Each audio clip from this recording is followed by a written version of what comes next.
Hello beautiful souls, yes I can চ্যানেলে আপনাদের সবাইকে স্বাগত। আশা করছি সবাই খুব ভালো আছো।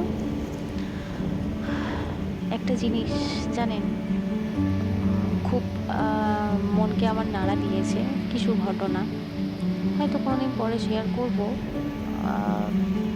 কাউকে কখনো জীবনে বন্ধু ভাবতে নেই।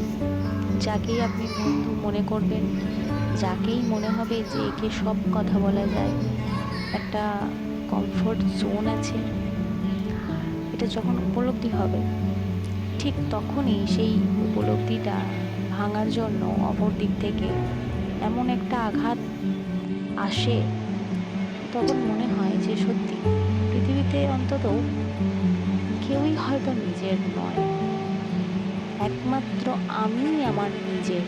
বাকি সব সম্পর্কে কোনো না কোনো স্বার্থ থাকে। যখনই কোনো স্বার্থে আঘাত পড়ে যায়, তখনই বোঝা যায় যে মানুষ কীরকম।